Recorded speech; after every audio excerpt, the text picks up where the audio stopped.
मुर्गा सुबह सुबह आवाज देता है ये तो हम जानते हैं, लेकिन अगर कभी वो आवाज ना देने का फैसला कर ले तो?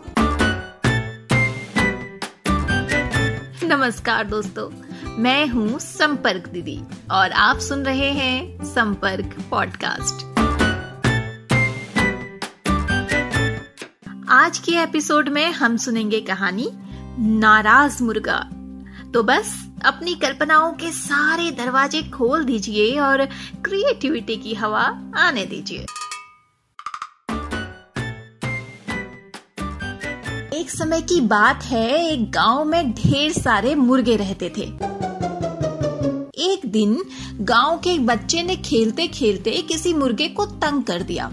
मुर्गा इस बात से इतना नाराज हुआ कि उसने फैसला लिया कि वो अगली सुबह से आवाज नहीं करेगा।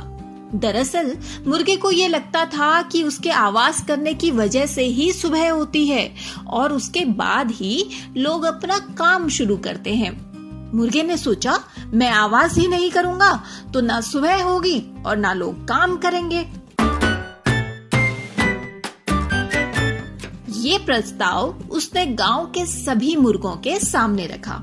सभी मुर्गों ने इस पर अपनी हाँ दर्ज करवाई और कहा कि बिल्कुल ठीक है, हम सभी मुर्गे भाई का साथ देंगे और कल सुबह हम में से कोई आवाज नहीं करेगा। ये सुनकर मुर्गा बहुत खुश हुआ। उसने सोचा कि ये अच्छा सबक मिलेगा गांव वालों को। अगर मैंने आवाज ही नहीं की तो कोई भी अपना काम नहीं कर पाएगा और फिर इन्हें मेरी अहमियत समझ में आएगी।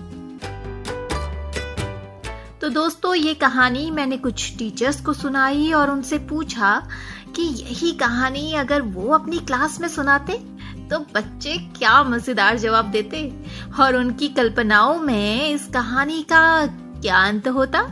आखिर मुर्गे की आवाज ना देने से गांव वालों की दिनचर्या पर कुछ असर पड़ेगा या नहीं? सुनिए, उत्तर प्रदेश की प्रीति जी और हिमाचल प्रदेश की शिखा जी बच्चों के क्या जवाब लेकर आई हैं। अगले दिन लोग उठे और लोगों ने सोचा, मतलब मुर्गे बोल ही नहीं रहे हैं, अभी किसी काम के नहीं हैं, और उन्होंने मुर्गों को बाजार में ले जाकर बेच दिया। सुबह तो हुई होगी, कुछ लोग उठ गए होंगे लेकिन कुछ सोए रहे होंगे। उत्तराखंड की जयंती जी और झारखंड की मल्लिका जी से सुनते हैं कहानी के कुछ और मजेदार अंत। सुबह तो हो गई, लोग अभी तक सो रहे हैं। जब लोग बाहर आए तो देखा सूरज दद्दा तो कब का आ गए, क्योंकि वे सभी आज देर से उठे। कहानी में सीख देने वाली है। मुर्गा को लगता है कि अगर वो रोज सुबह बांग नहीं करेगा तो सुबह नहीं होगा, लेकिन अगले दिन सभी उठकर अपने अपने कामों में लग गए। तभी मुर्गे को समझ आ गया कि किसी के बिना कोई काम नहीं रुकता है। सुनते हैं छत्तीसगढ़ के भुवनेश्वर जी और पवन जी से कि उनकी कक्षा के बच्चों ने कहानी को क्या अंत दिया है। जब अगले दिन मुर्गों के आवाज किए बिना ही सुबह होगा और सूर्य उगेगा और लोग अपने काम में चले जाएंगे या जाना शुरू करेंगे, तब ये देखकर मुर्गों को एहसास होगा कि सुबह होना और सूर्य का उगना उनके आवाज देने पर निर्भर नहीं करता। इस कहानी का अंत बच्चे लोग यह सोचते हैं कि मुर्गी की आवाज करने से सुबह या शाम नहीं होती। यह तो प्रकृति का नियम है। मुर्गियों का घमंड तोड़ने के लिए जब सुबह हुआ तो किसान अपने कामों पर चले गए, बच्चे लोग खेलने लगे और सूर्य भी उदय हुआ। मुर्गों का घमंड समाप्त हुआ। चलिए आप सुनते हैं हरियाणा की नीलम जी और नीतू जी से कि उनकी कक्षा के बच्चों ने कहानी का क्या अंत ढूंढ निकाला है।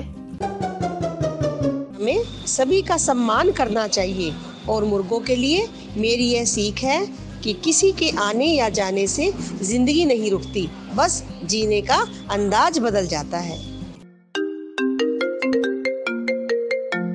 मुर्गों ने बांग नहीं दी, लेकिन फिर भी सूर्योदय के साथ सभी लोग उठ गए और अपने अपने कार्य में लग गए। चलिए अब सुनते हैं कहानी का अंत क्या है।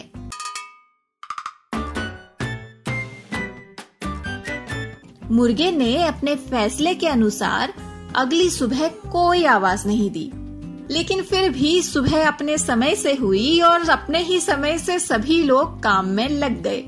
तब मुर्गे को समझ में आया कि किसी के बिना कोई काम नहीं रुकता। तो बच्चों, इस कहानी से क्या शिक्षा मिलती है? यही ना कि हमें घमंड नहीं करना चाहिए। हमारी अहमियत लोगों को बिना बताए धीरे धीरे पता चल ही जाती है। बस अपना काम हमेशा पूरी लगन के साथ करना चाहिए। तो टीचर्स, ये थी हमारी आज की कहानी। ये तो आप जानते ही हैं कि नई शिक्षा नीति यानी NEP में भी बच्चों को कहानियां सुनाए जाने की बात पर जोर डाला गया है।